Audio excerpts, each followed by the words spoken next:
साथियों नमस्कार, मैं हूं कृष्णानंद सिंह और आप देख रहे हैं YouTube channel education portal Krishna. आज पुनः हम लोग इस वीडियो के माध्यम से बिहार के शिक्षकों के लिए जो स्थानांतरण नीति 2024 शिक्षा विभाग की ओर से लागू हुई है उसके कुछ पहलुओं पे हम लोग डिस्कस करने के लिए यहाँ पे उपस्थित हैं। तो उन पहलुओं पे बात करने से पहले एक शायरी के साथ प्रारंभ करेंगे। टूट गए हैं सपने सारे, छूट गई सब आशा, गंगा बहती आँखों से फिर भी मन है प्यासा।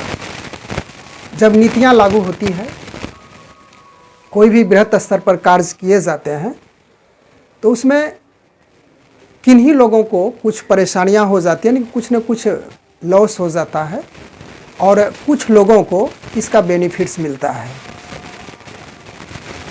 कोई भी नीतियाँ हो उसमें अधिक से अधिक यदि लाभान्वित कोई हो जाता है, कोई पर्सन यदि लाभान्वित हो जाते हैं तो समझी जाती है कि वह नीतियाँ सार्थक हो गई, कारगर हो गई। यह जो शायरी थी, टूट गए हैं सपने सारे, छूट गई सब आशा, गंगा बहती आँखों से फिर भी मन है प्यासा, ये उन लोगों पे लागू हो रही है जो इस नीति निर्धारण के तहत फिट नहीं बैठ रहे हैं। लेकिन कुछ ऐसे भी पर्सन हैं, कुछ ऐसे भी शिक्षक हैं जो इस नीति निर्धारण के तहत वे 100% फिट बैठ रहे हैं। अब इन शिक्षकों का ट्रांसफ़र कब होगा, पोस्टिंग कब होगी, इस पे भी हम लोग बात कर लेंगे। हाल फिलहाल समाचार पत्रों में आपने देखा ही होगा, आज का ही समाचार पत्र है, उनमें शिक्षकों की काउंसलिंग से लेकर के बात कही गई है, बताई गई है कि जो कुल 1,87,000 उत्तीर्ण शिक्षक हैं, उनकी पदस्थापना और पोस्टिंग की जो प्रक्रिया प्रारंभ होगी वह दुर्गा पूजा के बाद प्रारंभ होगी। तो दुर्गा पूजा के बाद छठ पूजा भी है, कुछ दिनों के बाद छठ पूजा भी होगी। उसके बाद पुनः कोई नई डेट निर्धारण किया जाएगा। फिर वह जो आशाएं थी, विश्वास था, वह धूमिल होते दिखता जाएगा। आप याद कीजिए, जब सक्षमता परीक्षा हुई थी तो वह समय था इस 2024 के दूसरा महीना, और वहाँ से आते आते अब यह बातें निकल करके आ रही है कि दिसंबर तक सभी शिक्षकों का, यानी जो इसमें इन्वॉल्व होंगे, जो रुचि रखेंगे, उन शिक्षकों का पदस्थापना और स्थानांतरण सुनिश्चित किया जाएगा। बीच में बात आई थी, जिस समय चुनाव की प्रक्रिया चल रही थी, कि उस समय यदि विभाग के द्वारा जो निर्वाचन आयोग है, अनुमति मांगी गई थी, यदि उस समय मिल जाता तो उम्मीद रखी जा रही थी कि उन शिक्षकों का पदस्थापना हो जाता। लेकिन कुछ प्रक्रियाएं के वजह से, कुछ जटिलता के वजह से, व्यस्तता के वजह से उसे टाला गया, और अंततः बीच में जो पूर्व अपर मुख्य सचिव थे, लोगों का कहना है कि यदि वह रहते तो काम बहुत जल्दी हो जाता, और यदि यह है तो काम थोड़ा सा, जो काम होने की गति है वह थोड़ी सी तेज़ी होनी चाहिए, कमी हो गई है।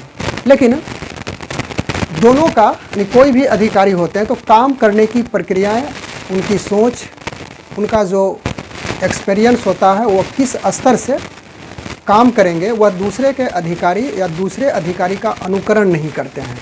उनका एक अलग तरीका था, और अभी जो फिलहाल आदरणीय एसीएस साहब हैं, उनका काम करने का एक अलग तरीका होता है। तो सबकी अपना अपना तरीका है, सब लोग अपने अपने स्तर से काम करते हैं और किसी दूसरे में तुलना करने की यहाँ पे ज़रूरत नहीं है। जैसे काम हो रहा है उस अनुसार से काम होते जाएगा। लेकिन यहाँ पे हम लोग जो आशाएं रखे हुए थे कि जल्द से जल्द शिक्षकों का पदस्थापना हो जाएगा, लेकिन अभी भी यहाँ पे वह जो प्रक्रियाएं हैं जितनी तेज़ गति से चलनी चाहिए वह नहीं चल पा रही है।